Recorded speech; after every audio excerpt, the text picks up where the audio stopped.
भक्तों, ओम नमः शिवाय, श्री शिवाय नमस्तुभ्यम, जय श्री महाकाल। जी हाँ भक्तों, क्या आपका भी जो बच्चा है उसका मन पढ़ाई में बिल्कुल भी नहीं लगता? आप लोग उसके पढ़ाई के लिए बहुत ज़्यादा चिंतित हैं कि आखिर हमारा जो बच्चा है पढ़ता क्यों नहीं है। आपने बहुत ज़्यादा मेहनत कर लिया, बहुत ज़्यादा प्रयास कर लिया उसको पढ़ाने के लिए, लेकिन फिर भी जो आपका बच्चा है ना, उसका जो मन है वो पढ़ाई में नहीं लगता। तो ऐसे में कौन सा उपाय करेंगे ताकि उस बच्चे का जो मन है वो पढ़ाई में लगने लगे? आज की इस वीडियो के माध्यम से हम आपको बताने वाले हैं। देखिए, अगर आपका बच्चा ऐसा है कि आप उसको पढ़ाने के लिए बैठाते हो तो पढ़ता नहीं है, वो इधर उधर के कामों में लग जाता है, लेकिन उसका मन पढ़ने में नहीं लगता। जब भी आप उसको पढ़ाने के लिए बैठाते हो तो घूमने चला जाएगा, खेलने चला जाएगा, वहाँ से उठ के भाग जाएगा, लेकिन पढ़ेगा बिल्कुल भी नहीं। और आप लोग जितने भी माता पिता हैं वो बहुत ज़्यादा परेशान हैं कि आखिर हमारा जो बच्चा है वो पढ़ता क्यों नहीं है। तो आज का ये वीडियो मात्र और मात्र आपके लिए है। क्या करना है, कैसे करना है कि आपका जो बच्चा है वो पढ़ने लगे, आज की इस वीडियो के माध्यम से हम आपको बताने वाले हैं। तो बस उपाय ध्यान से सुनिएगा, अच्छे से करिएगा। अगर आपने आज का ये उपाय ध्यान से सुन के और अच्छे से कर लिया तो 100% है, आप खुद ही देखेंगे कि आपका जो बच्चा है ना, जिसका मन पढ़ाई में नहीं लग रहा था, उसका मन अचानक से पढ़ाई में लगने लगेगा और आप बहुत ही ज़्यादा खुश हो जाओगे। देखिए, पूज्य गुरुदेव की जो कथा होती है ना, वहीं से कथा से सुन के उपाय आज मैं आपके लिए लेके आया हूँ। तो उपाय ध्यान से, बिल्कुल ध्यान से उपाय सुनिएगा। देखिए, पूज्य गुरुदेव की जो कथा होती है उसमें बहुत सारे जो भक्त आते हैं ना, क्या होते हैं, जो पूज्य गुरुदेव कथा होती है उसमें बहुत सारे जो भक्त आते हैं वो क्या करते हैं, वो अपनी मनोकामना गुरुदेव तक पहुँचाते हैं। कैसे पहुंचाते हैं? पत्र के द्वारा अपनी मनोकामना गुरुदेव तक पहुंचाते हैं। तो अभी गुरुदेव की कथा हो रही थी और गुरुदेव की जब कथा हुई तो उसमें जैसे कि आपको पता है कि लाखों की भीड़ आती है गुरुदेव की कथा में। और जब गुरुदेव की कथा में लाखों की भीड़ आती है तो वहाँ क्या होता है कि जितने भी भक्त रहते हैं वो पत्र के द्वारा अपनी मनोकामना गुरुदेव तक पहुँचाते हैं, पत्र लिखते हैं, गुरुदेव को खत लिखते हैं। और गुरुदेव के पास जब वो पहुँचता है तब गुरुदेव देखते हैं, ये आप सबको पता है। तो अभी 5-6 महीना पहले की बात है, गुरुदेव की कथा चल रही थी और गुरुदेव की कथा में लाखों की भीड़ आई। जब गुरुदेव की कथा में लाखों की भीड़ आई तो उन्होंने क्या किया, जितने भी भक्त थे उन्होंने क्या किया, उन्होंने पत्र लिखा गुरुदेव को। और जब गुरुदेव को पत्र लिखा और गुरुदेव के पास पत्र पहुँचे, ठीक है, तो वहाँ उन्होंने देखा कि जब गुरुदेव ने पत्र पढ़े तो उसमें बहुत सारे लोगों का यही मनोकामना था कि गुरुदेव, हमारा जो बच्चा है ना, उसका जो मन है वो पढ़ाई में नहीं लगता। हम लोग बहुत ज़्यादा प्रयास करते हैं कि उसका जो मन है पढ़ाई में लगे, लेकिन फिर भी उसका जो मन है वो पढ़ाई की ओर नहीं लग रहा, कृपया करके कोई उपाय बता दें। जब गुरुदेव ने देखा तब गुरुदेव ने 2 से 3 उपाय बताए और कहा केवल और केवल ये उपाय कर लेना, तुम्हारा जो भी बच्चा है जिसका मन पढ़ाई में नहीं लगता, अवश्य रूप से उसका जो मन है ना पढ़ाई की ओर लगेगा ही लगेगा। बस ये उपाय चुपचाप कर लेना। जब लोगों ने जाके ये गुरुदेव के ये उपाय किए तो वहाँ उन्होंने देखा कि जैसे ही मात्र 1 से 1.5 महीने के बाद वो गुरुदेव की कथा में वापस आ गए वही लोग।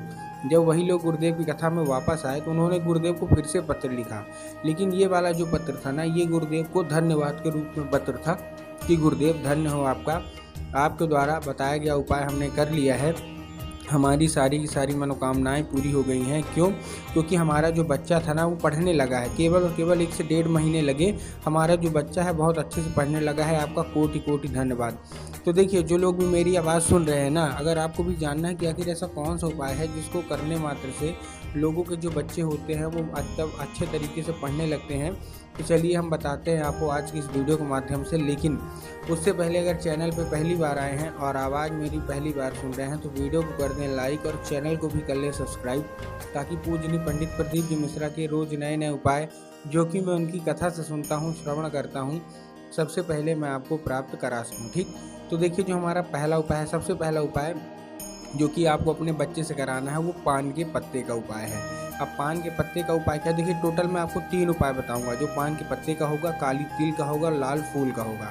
पहला जो हमारा है पान के पत्ते का उपाय है। इस उपाय में आपको अपने बच्चों को क्या करना है, अपने बच्चों को एक पान का पत्ता देना है जो कि कहीं से भी कटा फटा नहीं होना चाहिए, कहीं से खंडित नहीं होना चाहिए। पूज्य गुरुदेव हमेशा बताते हैं कि महादेव जितना जल्दी प्रसन्न होते हैं उतना जल्दी क्रोधित भी हो जाते हैं। तो क्रोधित कब होंगे? जब आप खंडित चीज़ें कोई अर्पित करोगे। तो आपको ध्यान रखना है कि खंडित चीज़ें मेरे को कोई अर्पित नहीं करना। पान का पत्ता अच्छा देख के लीजिएगा, उसके ऊपर से आपको शहद का लेपन कर देना। क्या करना? उसी के ऊपर से शहद का लेपन कर देना है, उसी के पान के पत्ते से। ठीक है, कर दिया। करने के बाद अपने बच्चों को दे दीजिए हाथ में और भेज दीजिए सीधा सीधा शिव मंदिर। अब जैसे ही शिव मंदिर पहुंचेंगे आपको क्या करना है, अपने बच्चों को क्या बोलना है कि दक्षिण दिशा में खड़ा हो जाएगा और उत्तर की ओर अपना चेहरा कर लेगा शिव मंदिर में। अब देखिए दक्षिण और उत्तर में ना बहुत सारे लोग कंफ्यूज भी होते हैं, अरे दक्षिण क्या है, उत्तर क्या है, थोड़ा हमको साफ साफ बताओ। तब गुरुदेव ने साफ साफ बताया कि आप जिस भी शिव मंदिर जा रहे हैं ना, उस शिव मंदिर का जिधर साइड जलाधारी होगा, क्या होगा, जिधर साइड जलाधारी होगा, आपको अपना चेहरा उधर साइड करके खड़े हो जाना है। ठीक, आप खड़े हो गए। खड़े होने के बाद अपने बच्चे को बोलिएगा कि श्रम्भेश्वर महादेव का नाम लेके, कौन से, महादेव का बहुत ही सुंदर सा नाम है श्रम्भेश्वर महादेव। तो बस आपको अपने बच्चे को बोलना है कि श्रम्भेश्वर महादेव का नाम लेके उन्हीं का स्मरण करके चुपचाप क्या कर दे, वो अर्पित कर दे बस। और अपनी जो कोई भिक्षा है, जो कोई मनोकामना है वो मांग ले। पूज्य गुरुदेव कहते हैं कि श्रम्भेश्वर महादेव का ये उपाय बहुत ही खास उपाय माना जाता है। जो कोई भी इसको करता है ना, उसकी जो मनोकामना रहती है बहुत जल्द से जल्द बाबा भोलेनाथ पूरी करते ही करते हैं। ठीक है, ये था हमारा कौन सा, ये था हमारा सबसे पहला उपाय। अब जो दूसरा उपाय है वो एक लाल फूल का है, लेकिन इस उपाय की खास बात क्या है कि ये जितने भी माता पिता है ना, ये उनको करना है, बच्चों को ये नहीं करना। देखिए हमको भी पता है कि जो बच्चे होते हैं उनका जो मन है ना पूजा पाठ या किसी भी उपाय में नहीं लगता। तो आप जितने भी माता पिता, अगर आपको जानना है कि हमारा बच्चा पढ़ने लगे तो हम उपाय कर दें, तो चलिए हम वो उपाय बता देते हैं। इस उपाय में आपको क्या करना है, एक लाल फूल लेना है। अब लाल फूल आप कोई सा भी ले सकते हैं, गुलाब का ले लीजिए, गुड़हल का ले लीजिए, जो भी आपका मन हो आप ले लीजिए। ठीक, लेने के बाद आपको बस एक चीज़ का ध्यान रखना है कि कहीं से मुरझाया हुआ नहीं होना चाहिए। ठीक, ले लिए। अब सबसे अच्छी बात इसकी क्या है ना कि ये उपाय आपको अपने घर में करना है, कहीं और दूसरी जगह नहीं जाना, केवल और केवल घर में करना है। बस आपके घर में माता सरस्वती की फ़ोटो होना अति अनिवार्य है। अगर आपके घर में माता सरस्वती की फ़ोटो है तब तो अच्छी बात है, लेकिन अगर किसी कारणवश आपके घर में माता सरस्वती की फ़ोटो नहीं है तो आप बाज़ार जाइए, माता सरस्वती की फ़ोटो लाइए और उनको अपने घर में स्थान दीजिए। ठीक, दे दिया। अब शाम के वक्त जब आपके घर में पूजा पाठ होता है ना, तो आपको करना क्या है, माता सरस्वती को वो क्या करना है, आपको माता सरस्वती को वही लाल फूल अर्पित करना है। और जब माता सरस्वती को आप वही लाल फूल अर्पित करोगे तो माता सरस्वती से उसको औषधि के रूप में मांग लेना कि माता कृपया करके हमको इसको औषधि के रूप में प्रदान कर दीजिए। हमारा जो बच्चा है ना, उसका जो मन है पढ़ाई में बिल्कुल भी नहीं लगता। अब क्या होगा, अब वो जो फूल है ना, अब वो औषधि का रूप ले लेगा। तो बस आपको करना क्या है, आपको केवल और केवल एक ही काम करना है, क्या कि अब जब आपका जो बच्चा है मतलब जब उसी रात खाना पीना खा के सो जाए, ठीक है, तो आपको करना क्या है, वही लाल फूल उठाना है और वही लाल फूल उठाने के बाद उसके माथे पे 2 से 3 बार आपको चुपचाप फेर देना है बस।